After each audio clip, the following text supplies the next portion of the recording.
نحمده ونصلي على رسوله الكريم اما بعد فاعوذ بالله من الشيطان الرجيم بسم الله الرحمن الرحيم الحمد لله نحمده ونستعينه ونستغفره ونؤمن به ونتوكل عليه ونعوذ بالله من شرور أنفسنا ومن سيئات أعمالنا من يهده الله فلا مضل له ومن يضلله فلا هادي له ونشهد أن لا إله إلا الله وحده لا شريك له ونشهد أن سيدنا محمدا عبده ورسوله أرسله بالهدى ودين الحق ليظهره على الدين كله وكفى بالله شهيدا خصوصا على أفضلهم وخاتم النبيين محمد الأمين وعلى آله وصحابه أجمعين فصلى الله عليه وسلم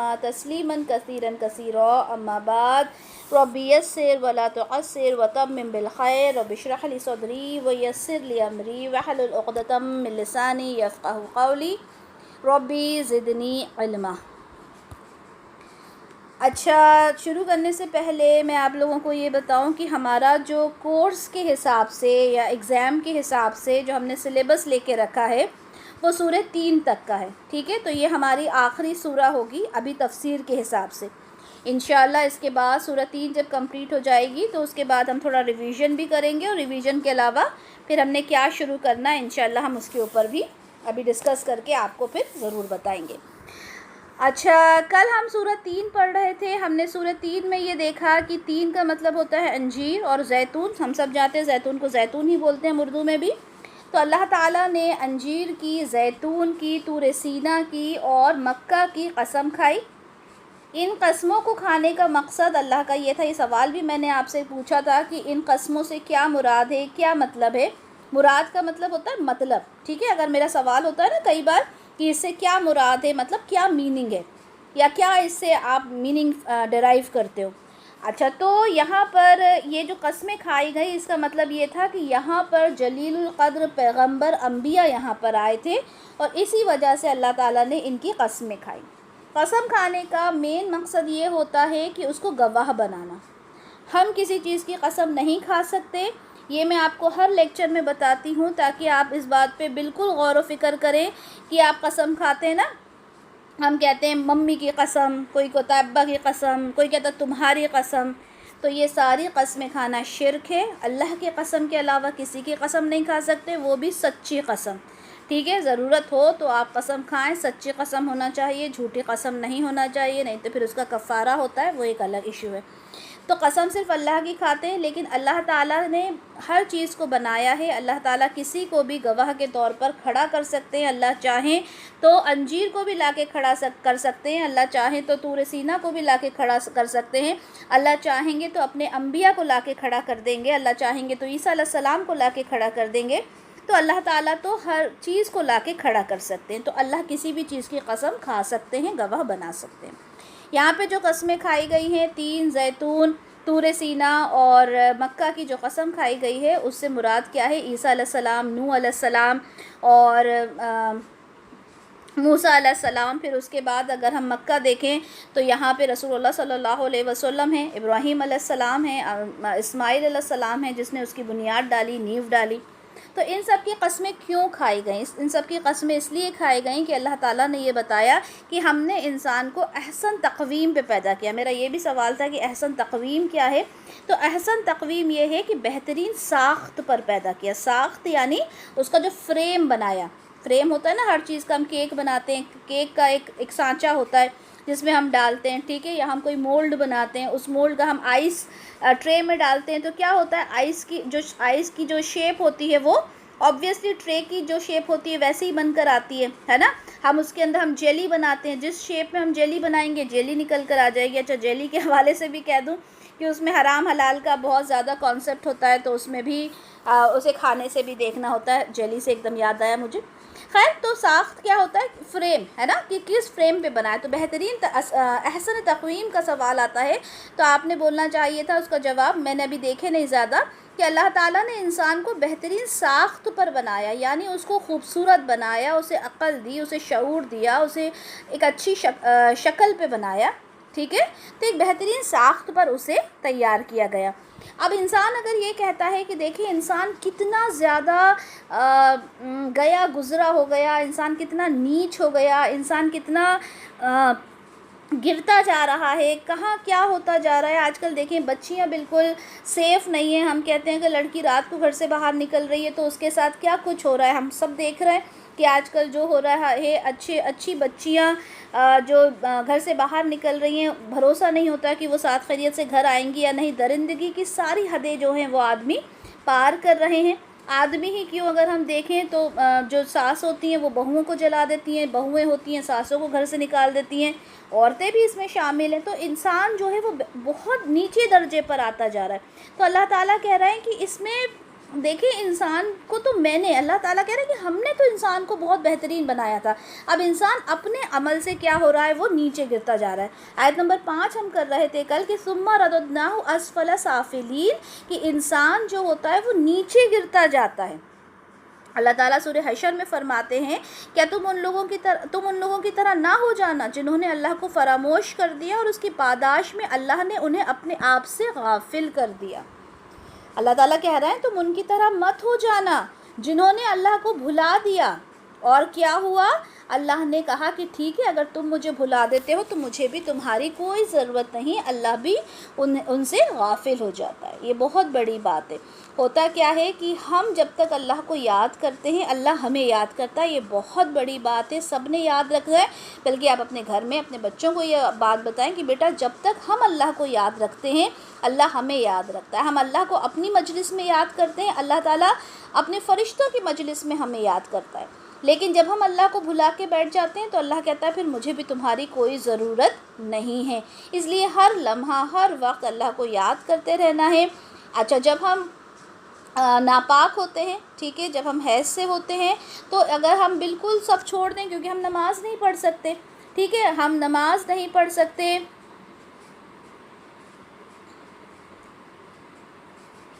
تو ہوتا یہ ہے کہ ہم نماز نہیں پڑھتے،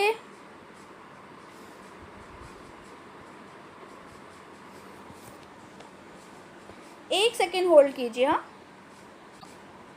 تو اللہ کا تذکرہ ہمیں ہر لمحہ کرتے رہنا ہے، ہر وقت ہمیں کرنا ہے۔ میں آپ کو حیض کے بارے میں بتا رہی تھی کہ جب ہم حیض سے ہوتے ہیں انشاءاللہ یہ سارے ٹاپکس ہم کور کریں گے۔ جیسے ابھی نیکسٹ ہمارا ٹاپک وضو کے اوپر ہے تو وہ بھی لیکچر میں تیار کر رہی ہوں انشاءاللہ، جتنے مجھے ذہن میں ٹاپکس کوسچنز آتے جائیں گے میں سب کو کور کروں گی۔ حیض سے بھی ریلیٹڈ یہ ہے کہ جب آپ حیض سے ہوتے ہیں اور اس وقت آپ نماز نہیں پڑھتے، ٹھیک ہے، آپ قرآن بھی نہیں پڑھتے، تو آپ نے کیا کرنا ہے، تو آپ تلاوت کر سکتے ہو، ٹھیک ہے۔ تلاوت کیسے کر سکتے ہو، جو آپ کے اذکار ہیں صبح شام کے آپ وہ کریں، تسبیحات جو ہیں آپ کی وہ آپ پڑھ سکتے ہیں، ٹھیک ہے۔ اللہ کا ذکر، کیونکہ زبان تو پاک ہے نا ہماری، تو اللہ کا جتنا ذکر آپ کرنا چاہیں کریں۔ تفسیر آپ پڑھ سکتے ہیں، تفسیر پڑھیں، بلکہ بعض علماء نے تو حیض کی حالت میں قرآن پڑھنے کی بھی اجازت دی ہے، بس آپ اس کو چھو نہیں سکتے، ٹھیک ہے۔ لیکن بعض کہتے ہیں کہ نہ پڑھیں، تو نہ پڑھیں وہ زیادہ بہتر ہے، مجھے ایسا لگتا ہے۔ لیکن ہاں جیسے ہم نے تینوں قل پڑھ کے سونا ہے وہ پڑھیں، صبح شام کے ہمارے اذکار ہوتے ہیں وہ پڑھیں، گھر سے باہر نکلتے وقت کی دعا ہے وہ پڑھیں، گاڑی پہ بیٹھنے کی دعا ہے وہ پڑھیں، تو دور نہیں ہونا، ٹھیک ہے۔ اور عورتوں کے لیے تو بڑی آسانی ہے کہ ہم کام کر رہے ہیں، کچن میں ہیں، کچن میں ہم کھانا جیسے ہم برتن وغیرہ واش کر رہے ہیں، کچن میں کھانا بنا رہے ہیں، تو آپ کیا کریں، کسی بھی اچھے قاری کی قرات لگا دیں، ٹھیک ہے۔ میں یوزلی یہی کرتی ہوں کہ کوئی قرات لگا دیتی ہوں یا کوئی بیان ہوتا رہتا ہے تو وہ لگا کے میں کچن میں کام کرتی ہوں، تو اس سے کیا ہوتا ہے کہ ہمارے ذہن میں ہمارے کانوں میں وہ آواز آتی رہتی ہے، چاہے پاک ہو چاہے ناپاک ہو۔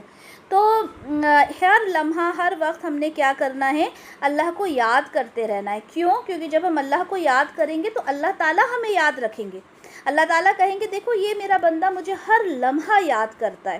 تو اس چیز کا آپ لوگوں نے خیال رکھنا ہے۔ بہت ساری عورتیں یہ کرتی ہیں کہ حیض کا بہانہ ایک مل جاتا ہے کہ اب ہمیں کچھ کرنا ہی نہیں ہے، ٹھیک ہے، نماز تو پڑھنا نہیں ہے ہمیں، قرآن ہمیں پڑھنا نہیں ہے، تو وہ بالکل ہی اللہ کا نام لینا بھول جاتی ہیں، موبائل لے کے بس وہ پھر ٹک ٹاک ہو گیا، انسٹا ہو گیا، فیس بک ہو گیا، اس میں اپنے 4-5 دن گوا دیتی ہیں، ٹھیک ہے۔ تو ایسا نہیں کرنا۔ اور چلیں پھر حیض کے بارے میں ہم انشاءاللہ بعد میں بات کریں گے پوری تفصیل کے ساتھ۔ تو اللہ تعالیٰ کہہ رہے ہیں کہ جو لوگ مجھے فراموش کر دیتے ہیں، مجھے بھول جاتے ہیں، میں بھی ان کو اپنی یادوں سے اپنے آپ سے غافل کر دیتا ہوں۔ سورہ حشر میں اللہ تعالیٰ نے یہ فرمایا۔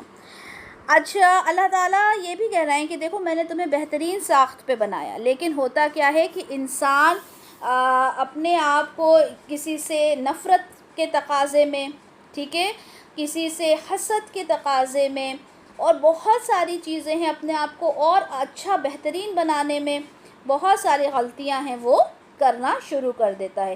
تو اللہ تعالیٰ کہتے ہیں کہ میں نے انسان کو تو صحیح طریقے سے بنایا تھا، ٹھیک ہے، اب انسان اس کے آگے، جیسے ہم اپنی اولاد کے لیے کہیں کہ بھائی میں نے تو اپنی اولاد کو تربیت بہترین دی، اب بڑا ہو کر اگر وہ کس راستے پر چلتا ہے یہ تو اس کا خود کا اختیار ہوگا نا۔ میں اپنے بچے کو ہر طرح کی تربیت دے رہی ہوں، ٹھیک ہے، کہ کیا صحیح ہے کیا غلط ہے، اللہ نے کیا فرمایا، رسول اللہ کی کیا تعلیمات ہیں، میں اپنی طرف سے کوئی کمی نہیں رکھوں گی، لیکن آگے چل کر وہ اس کو کس طرح سے استعمال کرتا ہے، ٹھیک ہے۔ تو اللہ تعالیٰ نے بھی یہی کہا کہ ہم نے تو انسان کو ہدایت دے کر ہی بھیجا تھا، اس کے بعد وہ کیا کرتا ہے وہ اس پہ ڈیپینڈ کرتا ہے۔ جو سنن ابو داؤد کی ایک حدیث دیکھ لیتے ہیں 4694، ٹھیک ہے، یہاں پر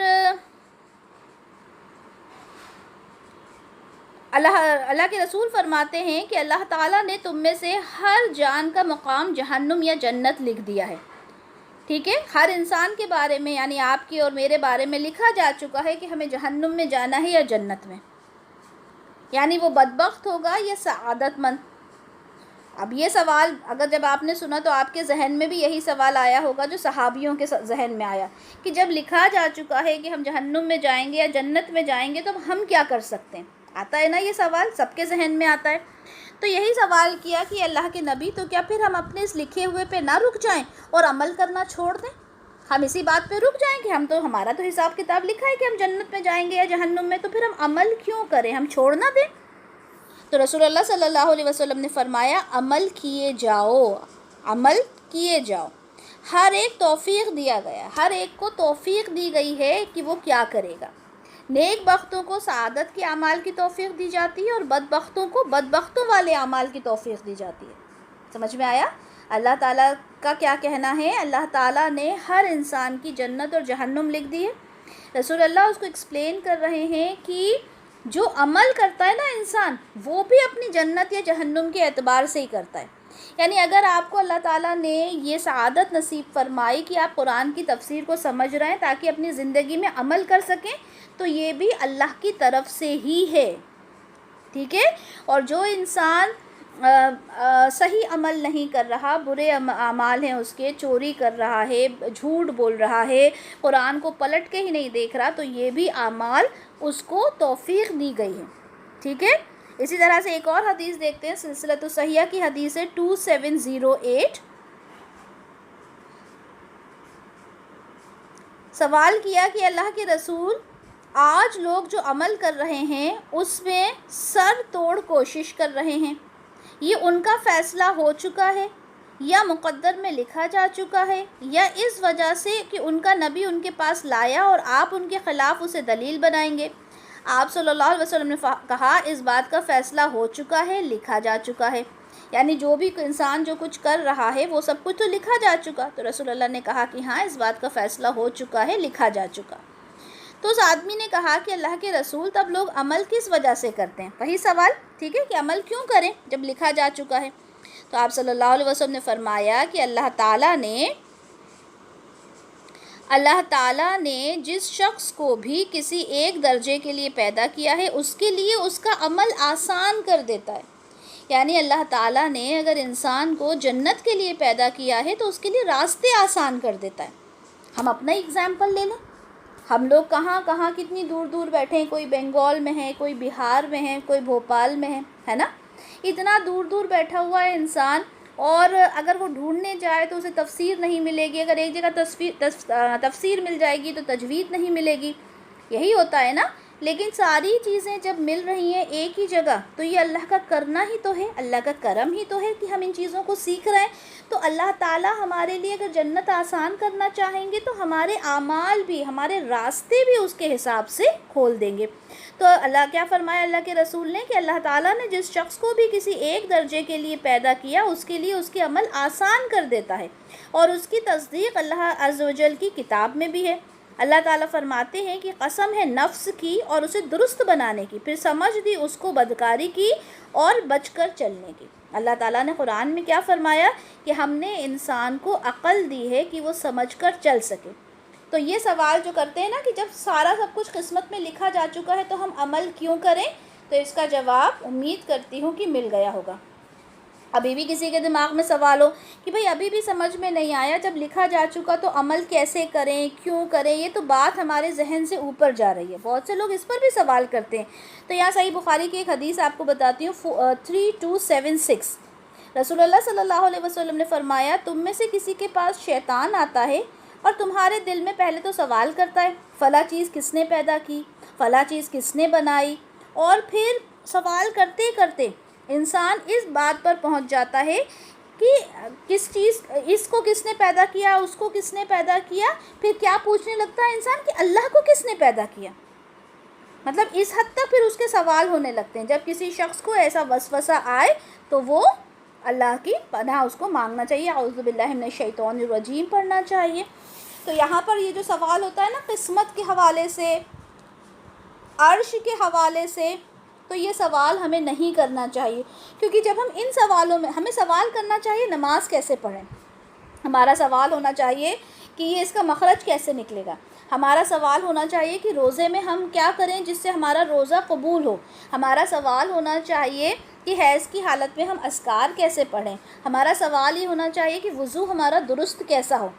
یہ نہیں سوال ہونا چاہیے کہ اچھا تو جنت میں کس طرح کی نہریں ہوں گی، تو جو آدم علیہ السلام نے جو پھل کھایا تھا وہ پھل کون سا تھا، تو اللہ تعالیٰ کا عرش کہاں پر ہے، تو تقدیر میں کیسے لکھا گیا، یہ سوال نہیں، ٹھیک ہے، اس طرح کے سوال نہیں کرنا چاہیے، بلکہ جو ہمیں احکام بتائے گئے ہیں، جو ہمیں عبادت بتائی گئی ہے اس سے ریلیٹڈ سوال کرنا چاہیے۔ نہیں تو اسی سوالوں میں گھستا ہوا انسان کیا ہو جاتا ہے، پھر وہ یہ تک پوچھنے پہ آمادہ ہو جاتا ہے کہ اللہ کون ہے، اللہ کو کس نے بنایا، اللہ کیسے وجود میں آیا، معاذ اللہ معاذ اللہ، اس طرح کے بھی سوال انسان کرنے لگتا ہے۔ تو ان سوالوں سے پرہیز کرنا چاہیے۔ تو یہاں پر وہی بات کہ اللہ تعالیٰ نے انسان کو پیدا کیا بہترین ساخت پر، لیکن وہ نیچوں سے بھی نیچا گرتا گیا، بلکہ درندوں سے بھی گیا گزرا ہو گیا۔ آیت نمبر 6 دیکھتے ہیں، إِلَّا الَّذِينَ آمَنُوا وَعَمِلُوا الصَّالِحَاتِ فَلَهُمْ أَجْرٌ غَيْرُ مَمْنُونٍ۔ إِلَّا الَّذِينَ سوائے ان کے جو ایمان لائے، جنہوں نے نیک عمل کیے، ان کے لیے کبھی نہ ختم ہونے والا اجر ہے۔ اب یہ دیکھیں یہاں پہ دو چیزیں بتائی ہیں، کیا ہیں؟ ایمان والے ہونا چاہیے، نیک عمل کرنے والے ہونا چاہیے، دو چیزیں۔ یہ بتائیں کہ سورہ عصر جب ہم نے پڑھی تھی تو کتنی چیزیں ہم نے دیکھی تھیں؟ ہم نے ایک تو عمل دیکھا تھا، ایمان دیکھا تھا، سب سے پہلے عمل دیکھا تھا، اور دو چیزیں اور کون سی دیکھی تھی؟ 4 چیزیں دیکھی تھی، 2 چیزیں اور کون سی دیکھی تھی؟ حق کی تلقین کرنا اور صبر کرنا، ٹھیک ہے، یعنی حق کی بات بولنا اور صبر کرنا، اور دوسروں کی بھی صبر کی تلقین کرنا، یہ 4 چیزیں دیکھی تھی۔ یہاں پہ 2 ہی چیزیں بتائی گئی کہ جو لوگ ایمان لے کر آئے ہیں، جنہوں نے نیک عمل کریں، یعنی وہ ایڈیشنل چیزیں تھیں 2 اور، کہ حق کی بات کرنا اور صبر کرنا۔ مین چیزیں یہاں پہ کیا بتائی گئیں 2، کہ جو ایمان لے کر آئے، جنہوں نے عمل صالح کیا۔ یہ بات ہمیشہ اپنے ذہن میں رکھیں، صرف ایمان لانے کے سے کام نہیں چلے گا، آپ کو نیک عمل بھی کرنا ہوگا، ان کے لیے ہی غیر ممنون ہے، کبھی ختم نہ ہونے والا اجر ہے۔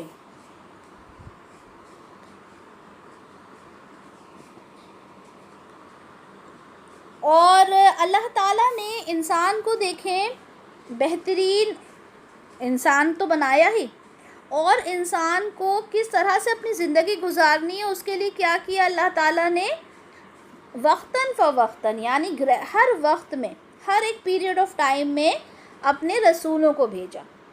ٹھیک ہے، وہ کیا کرتے تھے؟ وہ تعلیم دیتے تھے۔ نوح علیہ السلام آئے، ٹھیک ہے، ہم دیکھتے ہیں صالح علیہ السلام، ہم دیکھتے ہیں ہود علیہ السلام، 25 کے قریب انبیاء کا ہمیں تذکرہ ملتا ہے قرآن میں، ٹھیک ہے۔ عیسیٰ علیہ السلام آئے، موسیٰ علیہ السلام آئے، ہر نبی نے آ کے، ہر رسول نے آ کے اپنی تعلیم دی، اور آخر میں جو آئے رسول اللہ صلی اللہ علیہ وسلم، ان کی تعلیم ایسی ہے جو رہتی قیامت تک ان کی تعلیم ہمارے پاس محفوظ ہو گئی ہے۔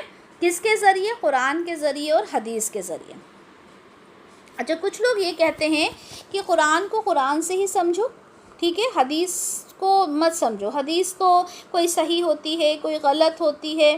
تو دیکھیں، حدیث جو ہوتی ہے وہ رسول اللہ کا قول ہے، ٹھیک ہے، رسول اللہ نے اس کام کو یا تو کر کے دکھایا یا پھر بول کر بتایا کہ یہ کام کرو، یہ مت کرو، یا انہوں نے خود کر کے دکھایا، ٹھیک ہے۔ اور جو قرآن ہوتا ہے، ٹھیک ہے، وہ اللہ کا کلام ہے، لیکن وہ ہم تک پہنچا کس کے تھرو؟ رسول اللہ کے تھرو۔ کس نے بتایا؟ ہم نے کیا جبرائیل علیہ السلام کو بولتے ہوئے سنا، یا ہم نے کیا اللہ کو بولتے ہوئے سنا؟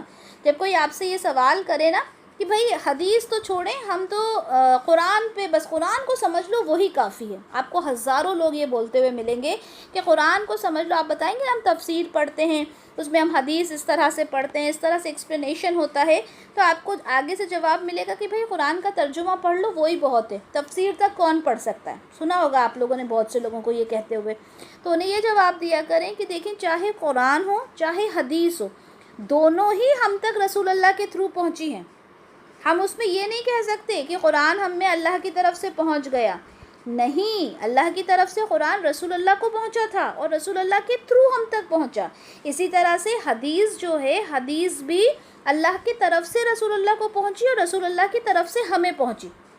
فرق یہ ہوتا ہے کہ یہ رسول اللہ کو جو وحی آتی تھی وہ باقاعدہ جبرائیل علیہ السلام لے کر آتے تھے، ٹھیک ہے، لیکن جو حدیث ہوتی تھی وہ جبرائیل علیہ السلام یا تو کبھی انسانی شکل میں آتے تھے، جو ہم نے حدیث جبرائیل پڑھی ہے، ٹھیک ہے، جس میں وہ انسانی شکل میں آئے تھے اور اتنا اہم مسئلہ کہ ایمان اور اسلام میں کیا فرق ہے وہ بتا کر گئے، تو وہ ہماری حدیث ہے، ٹھیک ہے، صحیح مسلم میں ہے، صحیح بخاری میں ہے وہ حدیث۔ تو یہ چیز کیا ہے؟ یہ بھی تو جبرائیل علیہ السلام بتا کر گئے۔ اسی طرح سے ایک حدیث کے الفاظ میں آپ کو بتا رہی ہوں، حدیث نہیں ہے میرے پاس ابھی وہ، کہ کوئی صحابی تھے، مجھے ان کا نام بھی یاد نہیں، کہ انہوں نے کہا کہ مجھے کہا گیا ہے رسول اللہ کہ آپ جو بھی بات کریں میں نہ لکھا کروں۔ ان کی عادت تھی کہ رسول اللہ جو بھی کہتے وہ لکھ لیا کرتے تھے۔ تو رسول اللہ نے صحابہ سے کہا کہ کیوں نہ لکھا کرو؟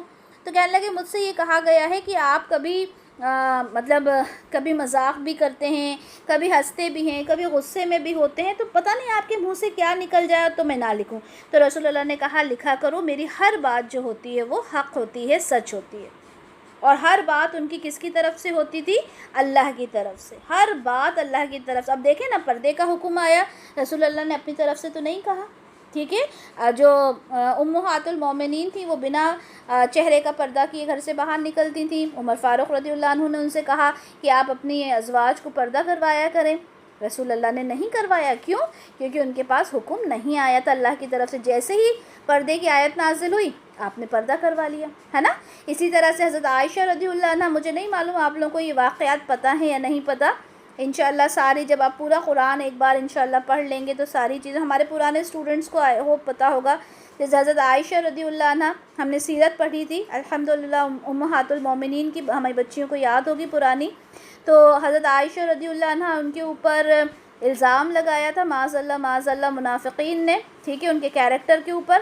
تو رسول اللہ صلی اللہ علیہ وسلم کی بیوی تھی حضرت عائشہ رضی اللہ عنہ، جس کے اوپر وہ اتنا یقین رکھتے تھے، لیکن اس کے باوجود کیا تھا، انہوں نے یہ نہیں کہا کہ میری بیوی جو ہے پاک دامن ہے اور اس کے لیے میں کچھ غلط نہیں سن سکتا، بلکہ اللہ کی طرف سے جب وحی آئی کہ بھئی حضرت عائشہ رضی اللہ عنہ جو ہیں وہ پاک دامن ہے، ٹھیک ہے، ان کے کیریکٹر کے اوپر کوئی داغ نہیں ہے، تب جا کے رسول اللہ صلی اللہ علیہ وسلم نے اس بات کو ڈکلیئر کیا تھا۔ نہیں تو اب آپ سوچیں، اللہ کے رسول ہیں اور ان کی بیوی کے خلاف، ان کے کیریکٹر کے اوپر کوئی بات اٹھا رہا ہے، تو وہ کہہ سکتے تھے کہ میری بیوی پاک دامن ہے، اس کے اوپر کوئی کسی طرح کا الزام نہ لگاؤ۔ آج بھی اگر کوئی آدمی ہوگا اور اس کی بیوی کے لیے اس طرح کی بات ہوگی تو وہ فوراً کہہ دے گا کہ نہیں میری بیوی جو ہے وہ صحیح ہے، لیکن اللہ کے رسول نے یہ بات نہیں کی جب تک کہ ان کے پاس اللہ کی طرف سے وحی نہیں آ گئی۔ تو رسول اللہ اپنی طرف سے کوئی بات نہیں کہتے تھے، اس بات کو آپ لوگ یاد رکھیں، اور آگے بھی یہ بات سب سے کیا کریں کہ قرآن میں اور حدیث میں صرف اتنا فرق ہے کہ جو چیز قرآن میں لکھ گئی وہ قرآنک آیات ہو گئی، اور جو چیز حدیث میں لکھ گئی وہ حدیث ہو گئی، دونوں ہم تک پہنچی رسول اللہ کے ہی تھرو ہیں۔ اللہ تعالیٰ سورہ احزاب میں فرماتے ہیں کہ حقیقت یہ ہے کہ تمہارے لیے اللہ کے رسول کی بندگی، اللہ کے رسول کی زندگی بہترین اسوہ ہے۔ اسوہ کس کو بولتے ہیں؟ رول ماڈل جیسے، ٹھیک ہے، ایک نمونہ، بہترین نمونہ ہے۔ تو ہمیں اپنی زندگی کس طرح گزارنی ہے؟ جس طرح سے رسول اللہ نے گزاری، جو ہماری سنت ہے ان کے اوپر ہم کو فالو کرنا ہے۔ اور جو شخص اللہ اور یوم آخرت کے بارے میں امید رکھتا ہو اور کثرت سے اللہ کو یاد کرنے والا ہو، یعنی رسول اللہ کی زندگی کو تو اپنا نمونہ بنانا ہے، زندگی کا رول ماڈل بنانا ہے، لیکن وہی بات کہ ایمان سب سے فرسٹ نمبر پہ ایمان، اگر ایمان نہیں ہے کچھ بھی نہیں ہے، ٹھیک ہے، ایمان، اور اس کے بعد آخرت پہ آپ کا یقین۔ آپ جو بھی اعمال کرتے ہو، جو بھی کچھ کرتے ہو زندگی میں، کس کی وجہ سے کرتے ہو؟ آخرت کے یقین کے لیے۔ ہم نماز پڑھتے ہیں کیونکہ ہمیں معلوم ہے اس کا اجر ہمیں کہاں ملے گا؟ آخرت میں۔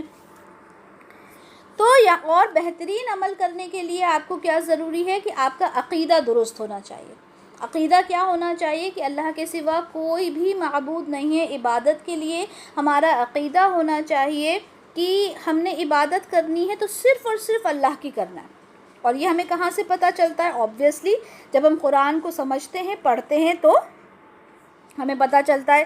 اسی طرح اللہ تعالیٰ قرآن میں ایک جگہ فرماتے ہیں کہ اور اس شخص کی بات سے اچھی بات کسی کی ہو سکتی ہے جس نے لوگوں کو اللہ کی طرف بلایا۔ اس سے بہتر کوئی انسان نہیں ہے جو دوسروں کو اللہ کی طرف بلائے۔ تو آپ لوگوں نے کیا کرنا ہے؟ آپ جو بھی کچھ پڑھتے ہیں، جو بھی کچھ سنتے ہیں، سمجھتے ہیں، آپ نے اسے کیا کرنا ہے؟ دوسروں تک کنوے ضرور کرنا ہے، ٹھیک ہے۔ ہم جو بھی تعلیم حاصل کرتے ہیں وہ ہمارے خود کے لیے نہیں ہوتی، بلکہ کیا ہے؟ ہمیں دوسروں تک کنوے کرنا۔ اور یہ بات اللہ نے قرآن میں فرما دیا کہ اس شخص سے اچھی بات کس کی ہو سکتی ہے جس نے لوگوں کو اللہ کی طرف بلایا۔ اور نیک عمل، پھر وہی دیکھیں نیک عمل کی بات آ گئی، نیک عمل کیے اور اقرار کیا کہ میں مسلم ہوں۔ مسلم کا مطلب کیا ہوتا ہے؟ مسلمان کا مطلب ہوتا ہے فرما بردار، یعنی اتباع کرنے والا، ہر بات پہ مطلب جی حضور کرنے والا، کہ جی کوئی اس کے اوپر کوئی شک شبہ نہیں، ٹھیک ہے، کوئی ڈاؤٹس نہیں کہ اللہ نے کیوں کہا۔ جیسے ابھی تقدیر کے بارے میں پڑھا کہ لوگوں نے سوال کیا کہ اللہ تعالیٰ جب جنت اور جہنم ہمارے لیے لکھی جا چکی تو ہم عمل کیوں کریں؟ اور یہ سوال ہمارے سب کے ذہن میں آتا ہے کہ جب اللہ نے تقدیر میں ہمارے لیے لکھ دیا تو پھر وہی ہونا ہے، ہم اس کے اوپر کیوں کچھ بھی کریں، ہم اچھا کام کریں، برا کام کریں، ہمیں تو اللہ نے پہلے ہی لکھ دیا۔ تو یہ نہیں، ایسا نہیں ہے، بلکہ ہمیں عمل کرنا ہے۔ اللہ تعالیٰ اسی راستے پر ہمیں چلائے گا، جنت کے راستے پر یا پھر جہنم کے راستے پر۔ اللہ تعالیٰ نے یہ بھی فرما دیا کہ میں نے تمہیں شعور دیا۔ تو یہ بہت امپورٹنٹ بات ہے لائف کی، جو ہمیں معلوم ہونا چاہیے کہ اللہ کی کہی ہوئی بات پر ہمیں ہر بات ہمیں مان لینا ہے، وہی ہوتا ہے سچا مسلمان۔ مسلمان کا کوئی میننگ پوچھے نا کہ مسلمان کا مطلب کیا ہوتا ہے؟ مسلمان کا مطلب ہوتا ہے فرما بردار، ٹھیک ہے، یعنی اوبیڈینٹ، یعنی بات ماننے والا، یعنی جو بھی کچھ اللہ نے کہا اس کو مان لے بنا کسی آرگیومنٹ کے۔ آیت نمبر 7 دیکھتے ہیں، فَمَا يُكَذِّبُكَ بَعْدُ بِالدِّينِ۔ تو اس کے بعد کیا چیز ہے تو جو تمہیں جزا اور سزا کے دن کے انکار پر آمادہ کرتی ہے؟ جب ابھی تم نے اتنا کچھ پڑھ لیا، تم نے تقدیر کے بارے میں جان لیا، تم نے اللہ کے بارے میں جان لیا، تم نے یہ بھی دیکھ لیا کہ اللہ تعالیٰ نے تمہیں بہترین ساخت پر پیدا کیا، لیکن اس کے بعد جب تم دنیا میں آئے تو کیا کیا؟ تم اپنی مرضی چلانے لگے۔ جب تم دنیا میں آئے تو تم نے کیا کیا؟ تم درندوں سے بھی بدتر ہو گئے۔ اللہ تعالیٰ فرماتے ہیں کہ تم تو جانوروں سے بھی زیادہ بدتر ہو، کہ تم اپنی آنکھوں سے دیکھتے نہیں ہو، اپنے کانوں سے سنتے نہیں ہو، اور کہیں کہا اللہ نے کہ تم پتھروں سے بھی زیادہ سخت ہو۔ تو اللہ تعالیٰ کہہ رہے ہیں کہ جب یہ ساری باتیں تمہیں پتہ چل گئیں تو وہ کیا چیز ہے؟ یکذبک، تم کیسے جھٹلاتے ہو؟ کس چیز کو؟ دین کو، یعنی آخرت کو۔ اللہ تعالیٰ سورہ قلم میں فرماتے ہیں، سورہ قلم کی آیت نمبر 34 سے 45 تک کیا فرماتے ہیں کہ یقیناً متقی لوگوں کے لیے ان کے رب کے یہاں نعمت بھری جنتیں ہیں۔ متقی کون ہوتا ہے؟ متقی ہوتا ہے پرہیزگار۔ پرہیزگار کون ہوتا ہے؟ پرہیزگار وہ ہوتا ہے جو ہر حرام چیز کو اپنی زندگی سے ہٹاتا جائے اور حلال چیز کو اپنی زندگی میں لیتا جائے، ٹھیک ہے؟ ہر انسان کے سامنے دو راستے ہوتے ہیں، ایک حرام کا اور ایک حلال کا ہوتا ہے۔ اب دیکھیں، ہم جیسے ہم کھانا کھاتے ہیں، ٹھیک ہے، ہمارے سامنے میٹ رکھا ہے، ٹھیک ہے، اب وہ میٹ کیا ہوتا ہے؟ حلال بھی ہوتا ہے، حرام بھی ہوتا ہے۔ اگر مردار کا کھا لیں گے، مرے ہوئے جانور کا کھا لیں گے تو کیا ہے؟ وہ ہمارے لیے حرام ہے نا؟ تو ہمیں معلوم ہونا چاہیے، اگر کوئی بولے کہ کیا فرق پڑتا ہے، کوئی سا بھی کھا لو، نہیں، کیوں؟ کیونکہ ہمارے لیے حلال کھانا الاؤڈ ہے۔ اسی طرح سے رشتہ ہے، ایک حلال رشتہ ہے، ایک حرام رشتہ ہے۔ نکاح کر کے وہ رشتہ حلال ہو جاتا ہے، بنا نکاح کے وہ رشتہ حرام ہو جاتا ہے۔ تو اللہ تعالیٰ نے ایک آپ کو رشتہ بتا دیا حلال اور ایک بتا دیا حرام۔ اسی طرح سے کمائی ہے، جب آپ محنت کرتے ہو، بہترین طریقے سے کماتے ہو، وہ حلال کمائی ہو جاتی ہے، اور اسی طرح سے حرام کمائی کیا ہو جاتی ہے؟ آپ رشوت خوری کرتے ہو، سود کا لین دین کرتے ہو، کسی کا حق مار لیتے ہو، تو یہ حرام ہو جاتا ہے۔ آپ کو پتہ ہوتا ہے، ایسا کوئی انسان نہیں ہے اس دنیا میں جس کو یہ نہ معلوم ہو کہ میں حلال کما رہا ہوں یا حرام، حلال کھا رہا ہوں یا حرام، حلال رشتے میں ہوں یا حرام رشتے میں ہوں۔ ہر انسان کو پتہ ہوتا ہے، ٹھیک ہے؟ تو متقی انسان کون ہے؟ جو اپنے ہر چیز، جو جیسے ہم کیسا کوئی کھانے کی چیز ہوتی ہے، اس کو چاول ہوتا ہے، اس میں سے کنکر نکالتے جاتے ہیں نا باہر، سیم وے متقی انسان حرام چیزوں کو نکال کے باہر پھینکتا جاتا ہے، ٹھیک ہے؟ تو اللہ تعالیٰ کیا فرما رہے ہیں کہ یقیناً متقی لوگوں کے لیے ان کے رب کے یہاں نعمت بھری جنتیں، صرف جنت نہیں بلکہ نعمتوں والی جنتیں۔ کیا ہم تابع داروں کو مجرموں کے برابر کر دیں؟ کتنی بڑی بات اللہ تعالیٰ کہہ رہا ہے کہ جو ہمارا تابع دار ہے، جو ہمارا فرما بردار ہے، جو حلال حرام کی تمیز کرتا ہے، جو ایمان پر چلتا ہے، جو سچا مسلمان ہے، کیا ہم اس کو مجرم کے برابر کر دیں؟ جو لوگ یہ کہتے ہیں کہ بھائی ہم چاہے نماز پڑھیں نہ پڑھیں ہم تو جنت میں چلے جائیں گے، ہم نیک عمل کریں یا نہ کریں ہم جنت میں چلے جائیں گے، تو ایک بات بتائیں، ایک بچہ جو پڑھ رہا ہے، ٹھیک ہے، اور ایک بچہ جو پڑھ ہی نہیں رہا، کیا دونوں پاس ہو سکتے ہیں؟ کبھی نہیں ہو سکتے۔ تو اللہ تعالیٰ کہہ رہے ہیں کہ ہم کیسے ایک تابع دار کو ایک مجرم کے برابر کر دیں گے؟ تمہیں کیا ہے کہ تم کیسے فیصلے کرتے ہو؟ اللہ تعالیٰ حیران ہو رہے ہیں کہ تم کیسے اس طرح کی باتیں کر لیتے ہو۔ کیا تمہارے پاس کوئی کتاب ہے جسے تم پڑھتے ہو؟ کیا تم نے کوئی ایسی کتاب پڑھ لی ہے جس میں یہ لکھا ہے کہ تم بخش دیے جاؤ گے، تم جنت میں چلے جاؤ گے، کہ تمہارے لیے ضرور وہاں وہی کچھ ہے جو تم پسند کرتے ہو؟ کیا تم نے یہ سوچ لیا ہے کہ جیسا تم پسند کرتے ہو، تم جنت کا تذکرہ کرتے ہو، تم جنت چاہتے ہو، تمہیں جنت مل جائے گی؟ حالانکہ تم جھوٹ بولتے ہو، تم سود کھاتے ہو، تم رشوت کھاتے ہو، حالانکہ تم برے کام کر رہے ہو، تم زنا کر رہے ہو، تم زندگی کی ہر برے کام کر رہے ہو، اور کیا تم نے ایسی کوئی کتاب پڑھ لی ہے؟ یہ اللہ کے الفاظ ہیں، کیا تم نے کوئی ایسی کتاب پڑھ لی ہے کہ تمہارے لیے ضرور وہاں وہ کچھ ہے جو تم پسند کرتے ہو؟ یا کیا تمہارے لیے قیامت کے دن ہمارے ذمے کوئی حلف واجب ہے؟ ہم نے کوئی قسم کھا لی ہے، کوئی حلف اٹھا لیا ہے کیا کہ ہم تمہیں جنت میں بھیج دیں گے، کہ تمہیں وہی کچھ ملے گا جس کے تم فیصلے کرتے ہو، جو تم نے فیصلہ کر لیا؟ انسان نے فیصلہ کر لیا کہ ہاں ہم تو بخشائے ہیں، تو کیا تم بخش دیے جاؤ گے؟ ان سے پوچھو تم میں سے کون اس کا ضامن ہے، کون ذمہ داری لے رہا ہے اس کی، کون گارنٹی دے رہا ہے اس چیز کی کہ تم جنت میں چلے جاؤ گے؟ یا پھر ان کے کچھ شریک ہیں جنہوں نے ان کا ذمہ لیا ہے؟ یہ بات ہے تو لائیں اپنے ان شریکوں کو اگر یہ سچے ہیں۔ کیا شریک بنا لیے؟ عبادت میں شریک بنا لیتے ہیں نا، جیسے ابھی بات ہو رہی تھی پہلے پیر مرید کی، ٹھیک ہے، کہ پیر مرید ہیں، وہ آپ نے شریک بنا لیے، کیا وہ اللہ کے سامنے کچھ کہہ سکیں گے؟ ہم نے کتنی احادیث پڑھی کہ یہاں تک کہ آدم علیہ السلام نے کہا کہ نفسی نفسی، میں کچھ نہیں کر سکتا، ابراہیم علیہ السلام نے کہا میں کچھ نہیں کر سکتا، موسیٰ علیہ السلام نے کہا میں کچھ نہیں کر سکتا، اتنے بڑے بڑے انبیاء کہہ رہے ہیں میں کچھ نہیں کر سکتا، اور ہم یہ پیر باباؤں کی درگاہ پہ جا کر ان سے کہہ رہے ہیں کہ ہمارے لیے کچھ کر دو، وہ کر سکتے ہیں کیا؟ اللہ تعالیٰ کہہ رہے ہیں کہ پھر ان کے پاس کوئی شریک ہے جو اس بات کی ذمہ داری لے لیں، اور اگر ہے تو لائے ان شریکوں کو۔